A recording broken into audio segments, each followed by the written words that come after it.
તો ભાઈ first time આ લોકોએ મીશોમાંથી ઓર્ડર કર્યો છે, મમ્મી માટે સાડી મંગાવી છે એવું.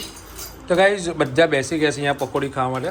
આજે મસ્ત મજાની પકોડી પાડી હે ને. આપણે તો માપડો ગોળી નહીં ખાવાનું, તો આપણે તો ભાજી ચમચી ચમચી ખાવાનું બધું મારી રગડું કરીને. તો ભાઈ મમ્મી કઈ રીતના પાણીપુરી ખાય છે, આપણે એવું ના આવડે. મમ્મી કઈ રીતના પાણીપુરી ખાય છે આપણે આજ બતાવીશું તમને. જોડાય ઉપર તો જય શ્રી રામ. બા માટે શરબત બનાવે છે. જય શ્રી રામ તો બોલ બેટા પેલા. હર હર. Very good. તો બા માટે કેમ શરબત બનાવે છે તું? પીવા માટે. તો બા કેમ શરબત પીવે છે? કોની તબિયત ઠીક નથી? બાની તબિયત ઠીક નથી એટલે તું શરબત બનાવે છે. તો ભાઈ આ ભાઈ છે ને અમારો હીરો, એ બાના શરબત બની આપે છે. બા હલાવે છે ને તો એના પડે ના હું ખાંડ ઓગળી નાખી. શું નાખ્યું અંદર? ખાંડ ઓગળી ગઈ. અને શું નાખ્યું તે અંદર? બીજું શું નાખ્યું? આ શું છે? પેલું શું છે? લેંબુ કે લીંબુ? લીંબુ છે. પછી નીચે શું છે ડબ્બામાં?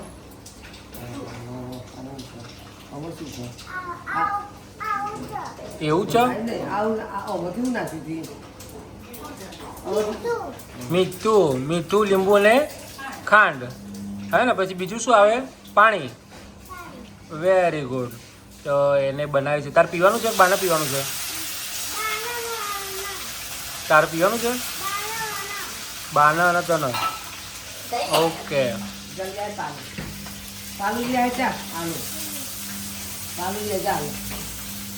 તો ભાઈ સવાર સવારમાં લીંબુ શરબત પીવાના દિવસો આવી ગયા છે હવે. જય શ્રી કૃષ્ણ. જય શ્રી કૃષ્ણ. હર મહાદેવ. જય શ્રી રામ. જય માતાજી. સ્વાગત છે તમારા બધાનું અમારા ચિડિયાઘરમાં અને અમારા સ્વામી પરિવાર બ્લોગમાં.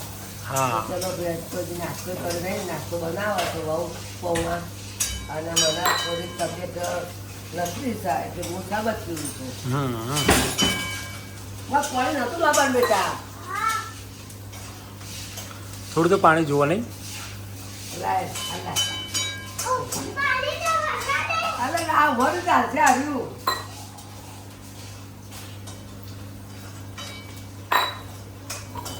એટલો હેવી માણસ છે ને અમારા ઘરમાં આવી રહ્યા.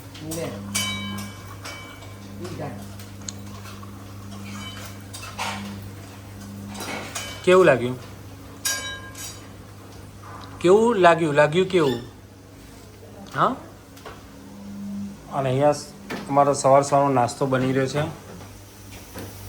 ડુંગળી ને કઢી પત્તા કહેવાય, મીઠા પાન કહેવાય. કઢી પત્તા કહો, મીઠો લીમડો કહો. અમે તો મેહાણા મીઠો લીમડો કહીએ છીએ. તો અમે છે ને મીઠો લીમડો કહીએ એને. તો ગુડ મોર્નિંગ. જય શ્રી કૃષ્ણ. Good morning. જય શ્રી કૃષ્ણ. હર હર મહાદેવ. જય દ્વારકાધીશ. સ્વાગત છે તમારું બધાનું અમારા ચિડિયાઘરમાં, ગોસ્વામી ફેમિલી બ્લોગમાં. અને જય શ્રી રામ. જય શ્રી રામ. તો સવારમાં રસોની રાણી પૌવામાં હલવાણી. સાચી વાત. તો ભાઈ રહોડામાં હલવાણી. રોડામાં તો રોજ હોય જ છે ને. તો બની રહ્યો છે સવારનો નાસ્તો. તો સવારનો નાસ્તો પૌવા સ્વાદિષ્ટ અને પૌષ્ટિક આહાર સ્વાસ્થ્ય માટેનો હે ને. તો ભાઈ ગરમી ગજબ પડી રહી છે. હા હદ વગરની ગરમી પડી રહી છે કે જબરજસ્ત. એમ ઉકળાટ એટલો બધો છે ને, પંખા નીચે ફૂલ પંખો કરીને બેઠા ને તો એવું લાગે કે ભાઈ પવન જ નથી આવતો. સવાર તો બહુ જ લાગે. સવાર જ્યાં સુધી 10 ના વાગે ને ત્યાં સુધી રાહત જ થતી નથી. કરો ને પંખો કોણે ના પાડી. તો બધાને જય શ્રી રામ, જય દ્વારકાધીશ, હર હર મહાદેવ અને જય અંબે. મીઠું જવા દો. તો ભાઈ ગરમી ગજબ પડી રહી છે. વરસાદ પડતો નથી. આટલું ઉકળાટ હોવા છતાં પણ વરસાદ પડતો નથી. તો વરસાદની રાહ જોઈ રહ્યા છે. ફટાફટ પડે તો સારું. આ શું કરસ તું? એટલે શું થાય એનાથી? હા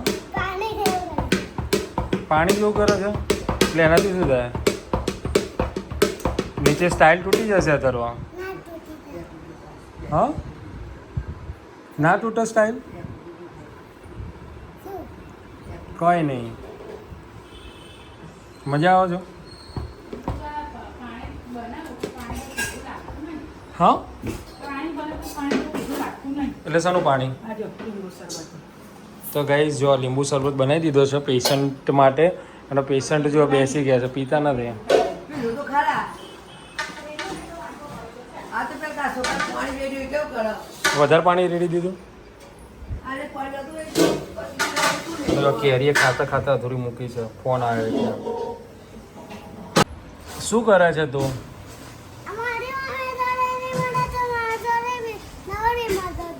હા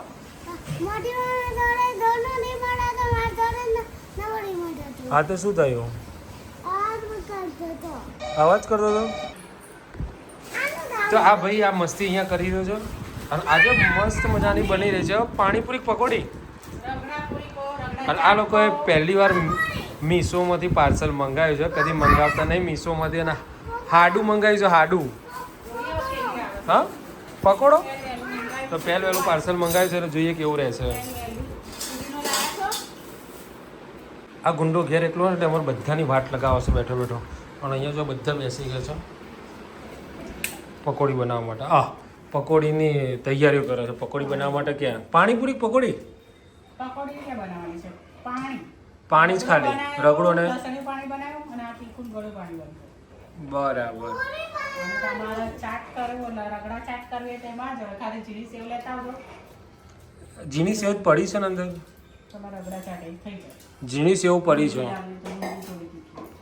ઝીણી પડી છે અને આ, મમ્મી બનાવી રહ્યા છે ઘડી ઘડી કોક હે ને પાણી ગળ્યું ત્યાં બધા પકોડી બનાવી છે પાણીપુરી તો ઉતરી જશે હવે આપણે ખાઈ વળી એવું આપણે તો ગોળી નહીં ખાવાનું તો આપણે તો ભાજી ચમચી ખાવાનું બધું મારી રગડું કરીને તો ભાઈ મમ્મી કઈ રીતના પાણીપુરી ખાય છે આપણે એવું ના આવડે મમ્મી કઈ રીતના પાણીપુરી ખાય છે આપણે જ બતાવીશું તમને જોડાય ઉપર તો એ ઢોળાએ બધું નહીં જોવાનું કારણ અમુક Waste ભાગ જાય. બધું- એમ નહીં મોઢામાં પકોડી ગાળે છે પાણી ભરેલું એટલે પાણી આમ પકોડી ભાગે ને એવું સીધું પાણી તો બધું બહાર આવી જાય ખાઈ જતો પછી તો અમે તો ખાતા આવડે આપણે તો ના આવડે કોઈ તો ખાધું નહીં આપણે તો લારી ઉપર હા આવડી મોટી તો પણ કોઈ દાળ મિલાડી પણ મી પકોડી ઘેર જ ખાધી પણ અમે નહીં. બહાર નહીં મજા આવતી આ ઘેર જ ઘેર મજા કોક દાળ આવે ખાધી હે. છે બહાર નથી મજા આવતી ઘરે જ મજા આવે છે એ પકોડી. આવો વાઈ એટલે એને આપણે કોઈ જિંદગી નથી ખાધી બધી. ત્યારે અમે બહાર ખાતા હતા રવિવાર ખાતા હતા વાઈ, એટલે તો ખાતા. હા આવી અને કે ઘેર જ બનાવીને ઘેર જ ખાવાની બહાર નહીં ખાવાની એટલે અમે બહાર ખાવાનું ચાલુ કર્યું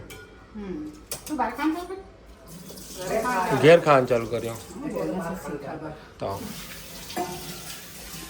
તો મને એ છે કે આ તો એટલા બધા મરચાવાળા હાથ કર્યા છે ને કે આમ મોઢે અડતા પહેલા વિચારવું પડે લાઈ મળશે લાઈ બોલો અને સૌથી વધારે પાણીપુરી ભાવે રગડા પાણીપુરી ભાવે તો પછી રગડા ચાટ ભાવે કોમેન્ટ કરજો કોણ કોને ઘરની ભાવે છે લારીની ભાવે ઓકે જેને ખાવી હોય એ આવી જજો ભાઈ.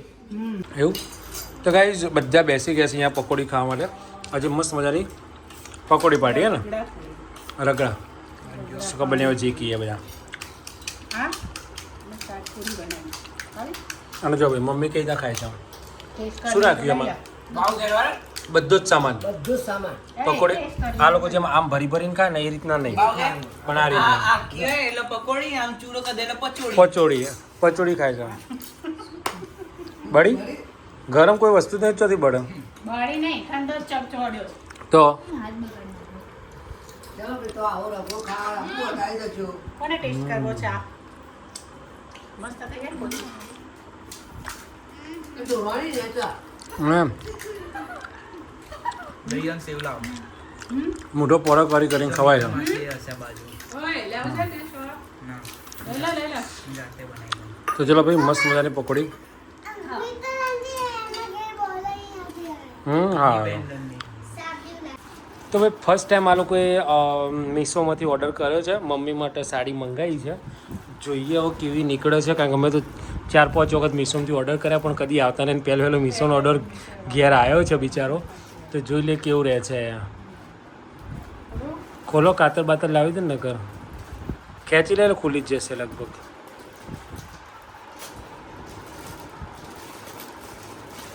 મમ્મી માટે સાડી એમનો હરિદ્વાર જવાનું છે ને એટલા માટે આપણે સાડી મંગાવી છે જોઈએ કાપડ કેવું છે શું નહીં ડિયર વેલ્યુબલ શું લખેલું છે?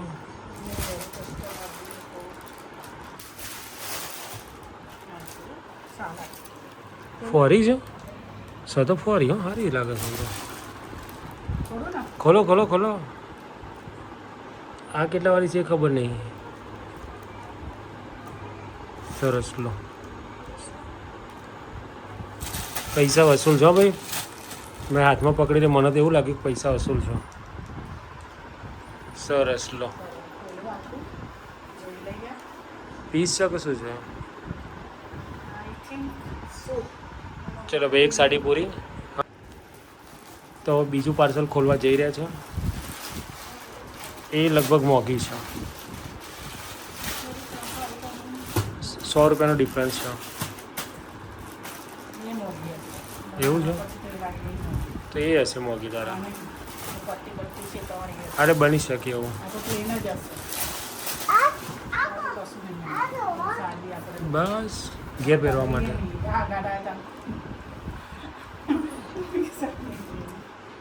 એરિયા મમ્મી લે છે એમ ઓકે સરસ ચલો નાખો તારા માથા પર નાખલે ખાવા પડો અને ચેન કાઢી નાખો. કારણ કે એ છે ને એકદમ પ્લેન છે સરસ લાગે છે કાઢી નાખો છે સરસ લાગે છે બે મમ્મી રાખી તો ભાઈ પાર્સલનું કામ પૂરું અમારું તો ગુડ નાઇટ જેમ્બે જય શ્રી કૃષ્ણ બધાને હા